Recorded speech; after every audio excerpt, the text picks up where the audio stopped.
munsi ni kuwa kabiri tariki 17 z'ukwa gatatu 2026. Umugambi w'Imana ku buzima bwawe.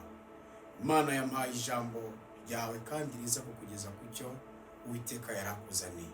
Rivuga ngo Uwiteka Imana gukorera ibiteye ubwoba utibwiraga kandi biza kukugeza ku ishimwe rihamye. Yesaya 64 umurongo wa 2 aravuga ngo ubwo wakoraga ibiteye ubwoba tutabyibwiraga waramanutse imisozi itengukira imbere yawe. Kuko uhereye kera ntabwo abantu bigeze kumenya cyangwa kumvisha amatwi no kurebesha amaso indi Mana igira ikimarira uyitegereza itari wowe. Ese hari abantu bakurikiye message y'umunsi baba babizi neza ko Imana yabo ariyo Mana iri hejuru y'izindi mana? Ese hari abantu bari mu guca mu bihe babonaga wagira ngo Imana yabo ntihari? Mfite inkuru nziza ivuga ngo umwami Imana yawe ije kwigaragaza, ije kugaragaza ubushobozi bwayo nyuma y'umuriro uciyemo. Hari igihe Imana idakunda gukiza umuntu umuriro atarabanza kuwucamo. Hari igihe Imana itabanza gukiza umuntu amazi atarabanza kuyanywa. Hari igihe Imana itabanza gukiza umuntu urubwa atarabanza kuvuga. Burya ubundi umuntu akizwa ibintu yagizemo. Ibintu utagezemo ntabwo wabikizwa. Burya ntabwo Imana yahoza umuntu amarira atarize.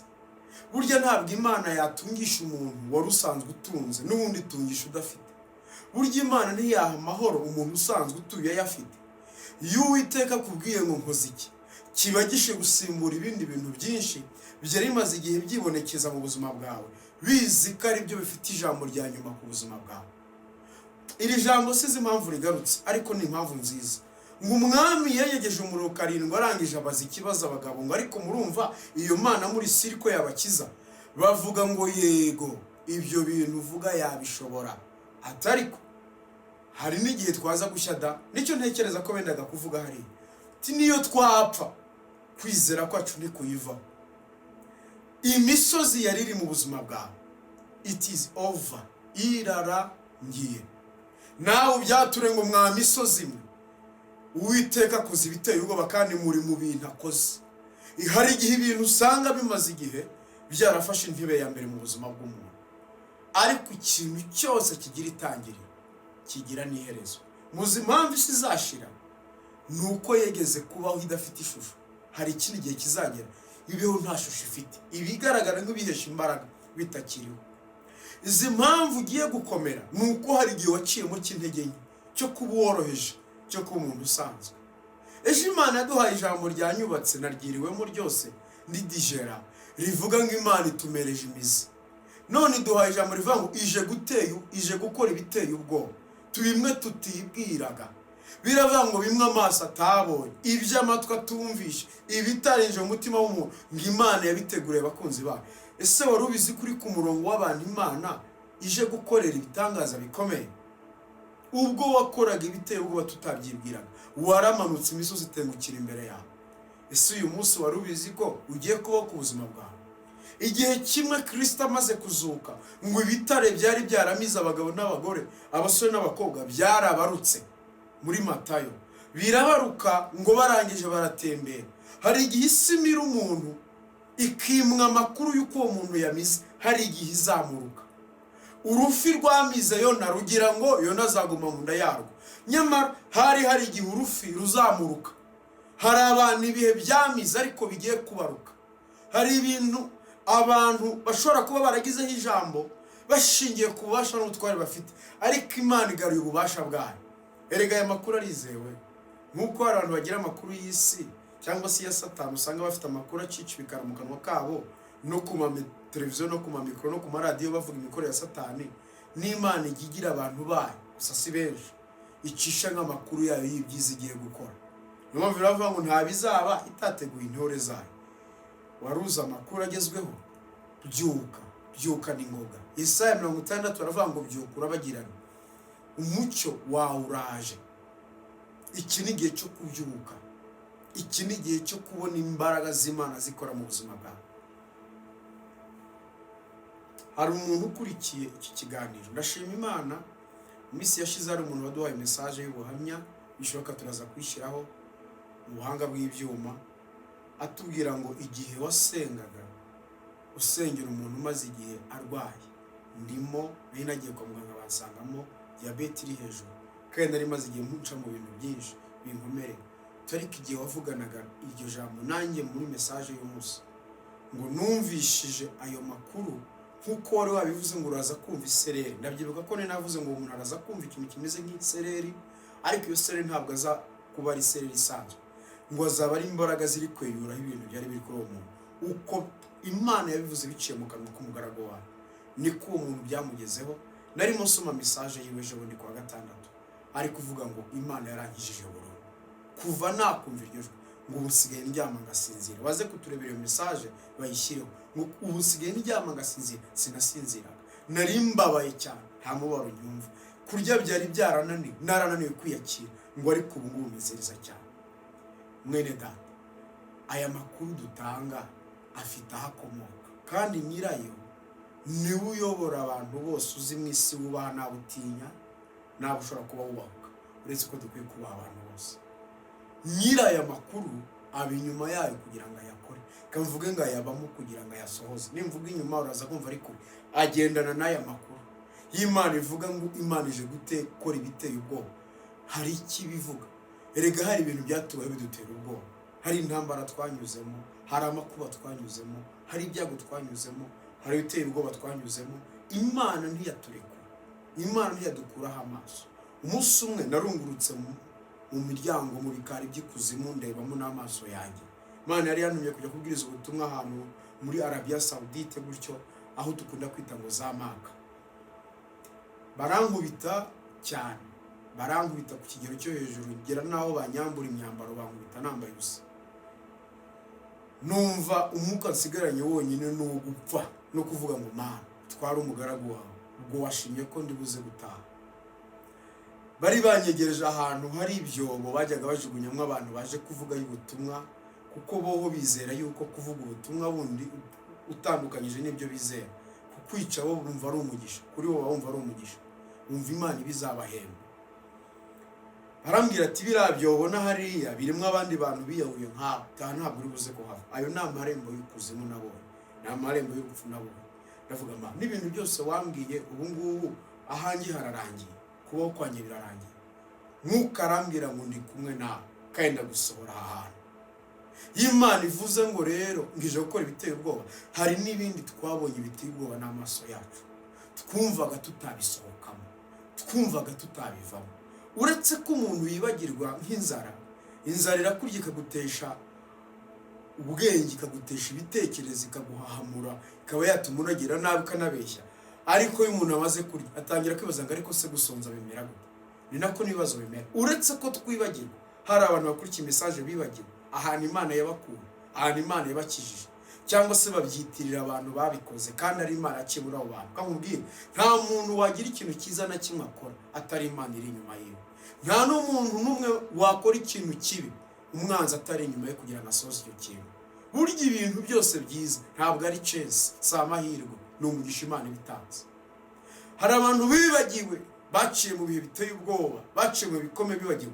Ndagira ngo mbibutse ngo ya Mana iracyafite umugambi ku buzima bwanyu.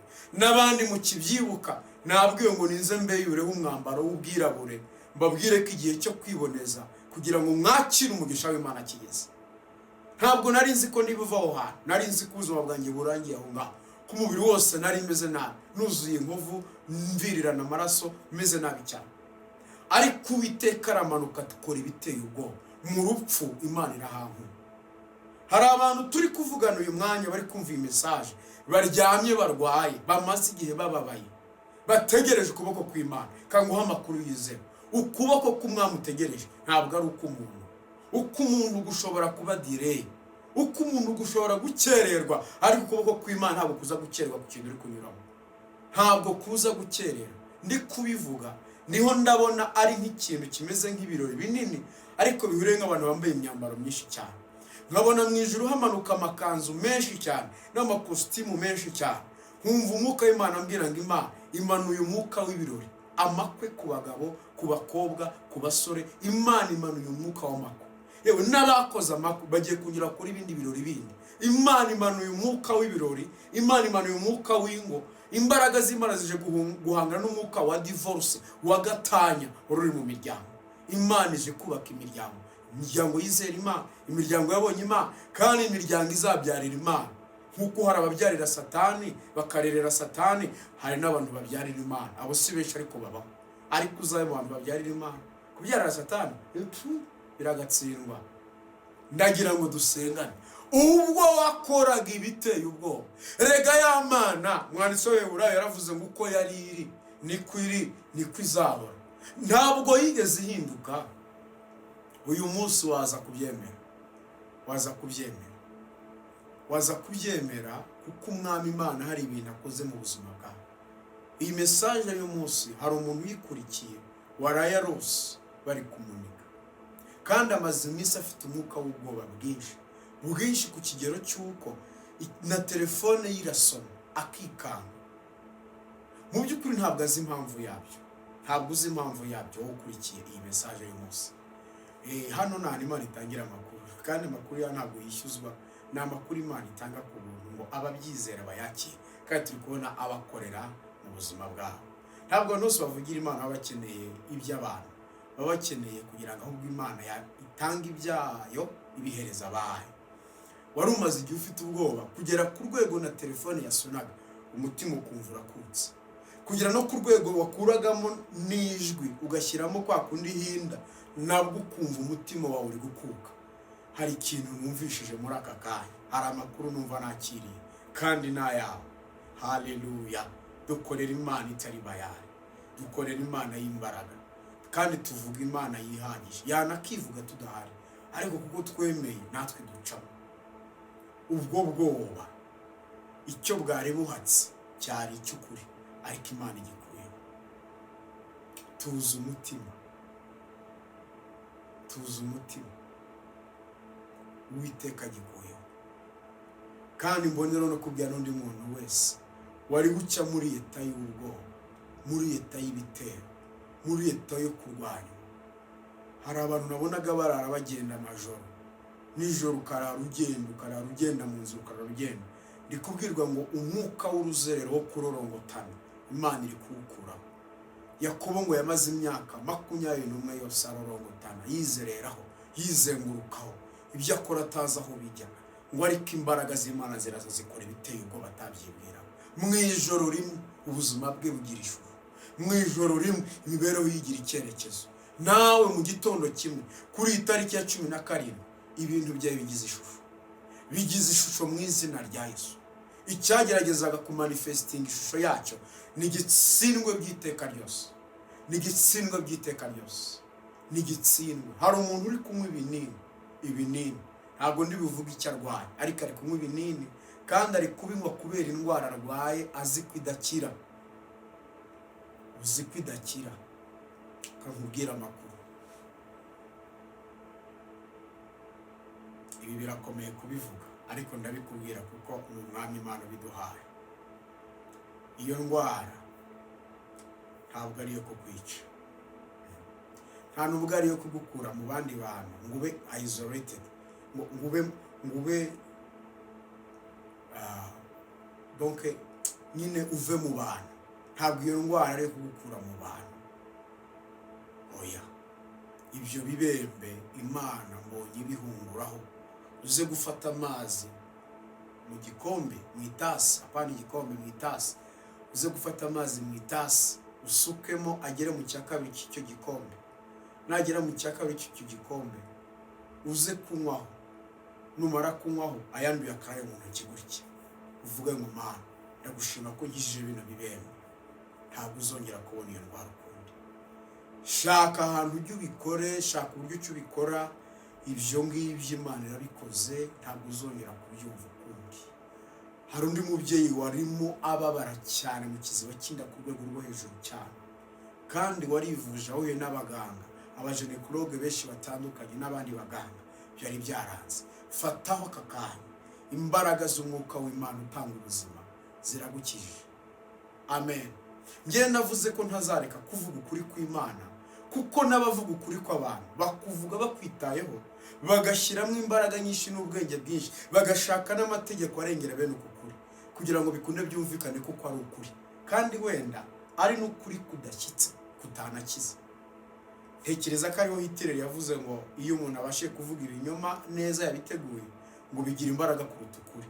Yego, ariko ntibiramba nk'ukuri, kuko ukuri kumeze nko gufata umuntu muzima ukamwica kandi kuko ukabona ko yapfuye ukamushyingura, ariko ejo ukazatungurwa no gusanga ari kugenda mu muhanda.